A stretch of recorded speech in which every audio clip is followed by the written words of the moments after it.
Okay, welcome. It has been a while since I recorded one of these. It's been an amazing journey over the last couple of years. I think the last time I vlogged was probably 2023, if not 2022. Oh my gosh. What? But 2025, we're here now, and we're gonna do what we gonna do. It's been a while, and literally what happened in 2023 welcomed a new addition to our family, and my beautiful baby girl Naomi was born. Oh my God! And again, for those who have children, you know how life be going when you get children. And in all honesty, that's not an excuse. I'm not actually saying that's the reason why, but life changes meant I focused on other things.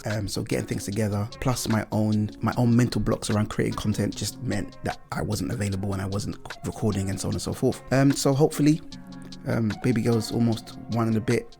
Well, she's one and a bit. So she's almost 1.5. And she's doing great, and my son's doing great, and it's like, yeah, wonderful. So I guess I'm back. Are you not entertained? Is this not why you are here? So in 2023 she was born. So 2023, 2024, I'll be honest, I slowed down. You know, the whole idea of this vlog was to really vlog the growth of my business, and boy is it growing. So I'm gonna tell you guys a bit about that growth and that process, and hopefully what I say will help others who are in business, who are trying to grow, give them ideas, spark inspiration, and also just let us know that we're not alone. You know, sometimes it can feel a bit lonely on this journey, especially as entrepreneurs.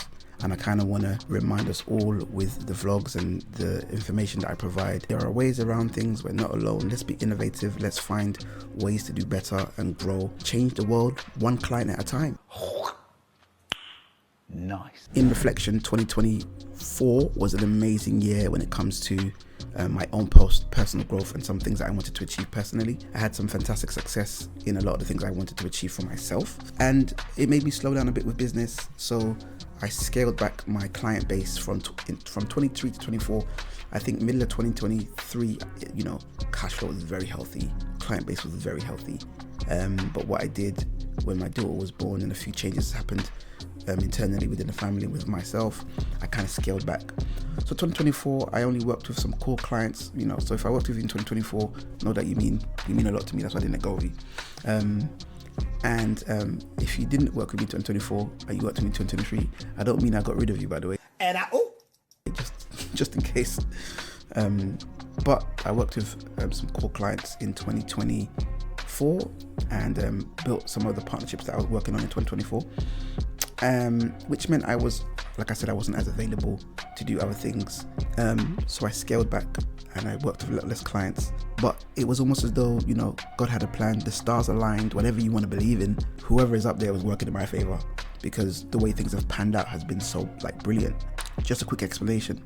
So for those who are new here, my name is Shayo. I run a business called Kent Blue. It is a consultancy business that supports business growth, and we focus on business growth solutions. Our whole aim and ethos is we work with service-based businesses, passionate entrepreneurs, people who are doing amazing things in their own space, who are looking for opportunities to grow. So maybe they're not too technical, they're not too business savvy, they're just too busy. Maybe they are very business savvy, but they can't do everything by themselves. So we kind of work with them, and we work with predominantly Black-owned and ethnic minority-owned businesses within the UK and around Europe. And again, our aim is to help them grow, and we focus on providing services in marketing and in sales. We also do a bit of operations, so helping them grow in their operations and being organized, business development, so on and so forth.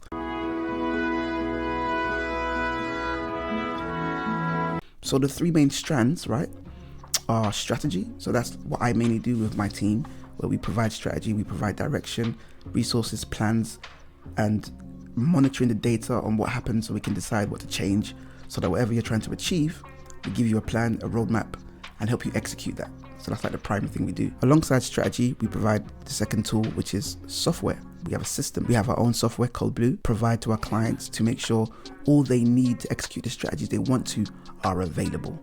One of the worst things that we experienced was we give people fantastic strategies, and it's like, oh, where would I go to do this? Where would I go to do that?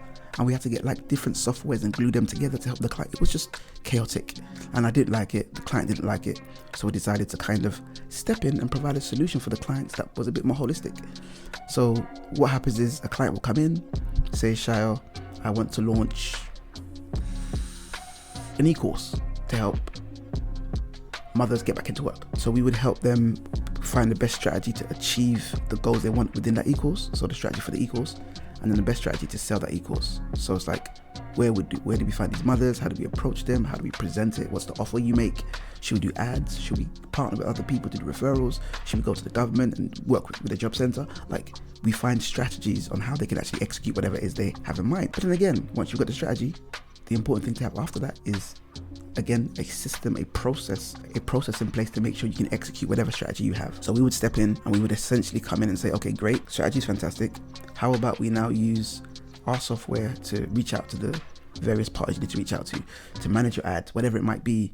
So now you can book appointments with the mothers and then do the equals, or put the equals here, or build a community. Whatever it is they need to actually execute that strategy, we provide that through the system and software. We utilize automation software, we utilize AI software to make sure that you can have consistency in what you're trying to deliver, because for us, consistent processes, consistency in your business would breed consistent income in your business, and we're really trying to support businesses build consistent income. So you have strategy, then you have software. The last thing that's on our list that we work with, and in all honesty, I wasn't sure how we were going to execute this, and I thought this was going to take me another 4 or 5 years just to get to it, was team. So once you've got the right strategy and you've got the right system, in order to really scale and provide the value that you're working on at a larger scale, you need the right team. So you need people that you can work with and afford to pay and work with, and so on and so forth. And a lot of people use like VAs and people abroad to work with them, but there's so many hiccups with that and there's so many issues with that. So we weren't sure how we were going to execute it, but it was part of the plan. Because from my experience working with clients, once we give them the right strategy, that usually works, and then they kind of implement it.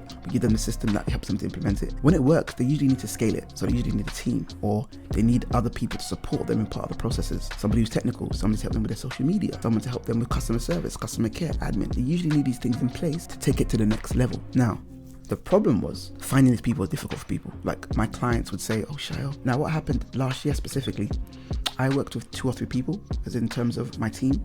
So it was myself, a lovely lady called Dami, and the 2 Elizabeths, Dami and Elizabeth. One of them I call Liz, one of them I call Beth. Otherwise, it's confusing. So there's Liz, Beth, and Dami. And they were helping me mainly with a lot of things last year. And then what would happen is my clients would say, oh, you know, Shai, can we help us with this? And I'd say, okay, great, our team can help you. Here's the extra charge. And they'll charge them to build a website, for example, or charge them to create flyers, whatever the case may be, write an ebook, whatever it is. I'll tell the team to do it. What ended up happening was clients were asking for my team all the time, but they're my team. So I need them to do the stuff for a business. I can't have them with you all the time. You know, they're my team. So the thing that occurred was I was hiring out my team pro rata, if that's what the word is, basically per job, which meant they weren't available to work for me and do the stuff for my business. So what ended up happening was clients got fed up and said, look, just give me someone myself, give me somebody, find somebody for me. So I reached out and said, okay, can you help me? Actually, one of my clients came to me and said, Shael, I know you're hiring people, you work with VAs, can you hire someone? And they introduced me to somebody, I'll call her out, called Uche. Uche is one of my stars. And you know, I was already like, okay, I don't know, do I need somebody?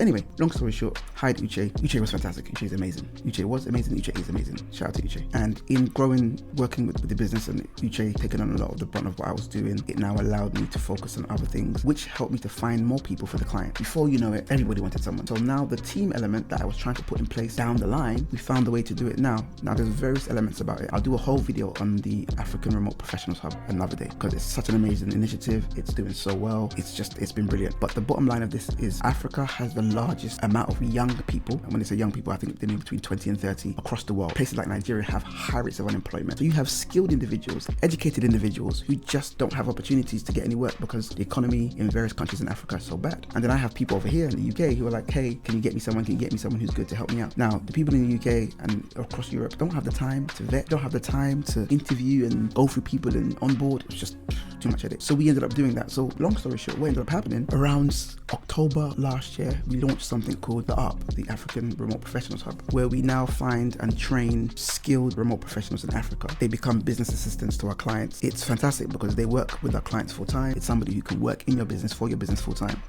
And we put so many security parameters in place, checks and so on and so forth. So it's worked out so well for our client. Team come online, come into our Zoom every day. They're on camera, they're working, we see them, we monitor them. That kind of just blew up. We went from 5 to 7 people who were interested to like 150 people in like 2 months who are being trained. Literally, we've got like 7 jobs on the line to give out. Every week, another bunch of people come to us and say, hey, can I get 2 more people? And there's so many changes in the UK with NI contributions, how much money you can take into that. All these little changes in business that affect employing people has made people turn to us and say, hey, so it's just like at the time the laws have changed, this opportunity arose. We've got people in different countries in Africa who are going to help us to train them, and then we're going to be able to deploy them to different companies across the world. It's just opened the door to a lot of opportunities, a lot of discussions. Now clients who get strategy, who are now like, oh, how do I implement it? We can say, hey, we've got a team of people who can implement it for you. So our clients have implementation like at their fingertips if they have any ideas that they want. What keeps happening is clients now have people who can execute all the ideas they have in their head, which has been crazy because some clients have a lot of ideas. So over the last 2 months, I think there's been a lot of building infrastructure, doing trainings, creating like different policies, try to put together some perks, writing contracts for everybody. It's just been really, really good building internally. And literally today I have the space to record because I haven't actually had the time to record in a while because I've removed myself from the equation. There are managers who are now dealing with everything and I don't have to look at anything until it actually comes to me. When I invested a lot of this time and effort in around September, October, the funds weren't automatically there to cover what was being done. But again, this is how business works. You have to take the risks and believe in, you have to bet on yourself. But one of the team members, again, shout out to Liz, who deals with our marketing and sales, was going really heavy with a lot of the lead generation. So in September, October, remember I said last year it was really quiet. We almost doubled our client base within a month, like literally tons of clients joining within a month or two, to the point where now, steady client growth consistently because Elizabeth's team of 1 has now turned to a team of 4 or 5. She's now hiring people herself, which is a whole nother the growth is beginning to grow. An interesting thing to kind of have a slow year last year. I think it was around August, September, when I kind of said, okay, I've achieved some things I wanted to achieve personally. There's some things I want us to do as a family, which means we need to pull our socks up and get back onto business hardcore again, which is what I've been doing. This blog is more of an update. Got so many things to share with you guys about what we're doing. We have client stories, so I'm going to probably do more vlogs. I'm trying to do 1 a week. Shout out to Favor. Favor's been trying to chase me to do content, and she's got the hardest job in the company. I can't lie to you. Luckily for us right now, my baby girl's currently sleeping right now, so I get to record. But she's going to wake up any minute now. In future, just a pre-warning, the vlogs would include a noisy baby, and they might include a noisy son. You guys are going to have to deal with it because otherwise I won't ever put anything out. So, welcome back to the Ken Blue channel. Please continue to join us on our journey. We're growing, we have plans. Shout out to the team. Really appreciate all of you. Gonna give you lots of updates. I'm gonna provide tips and information. And I'm gonna also provide some practical things we're doing internally to kind of build our business. Because a lot of the things I want to talk about on my blog, or my vlog, shall I say, are very practical things about building a business. Some of the practical steps we're taking. I think that's it. Have a good day.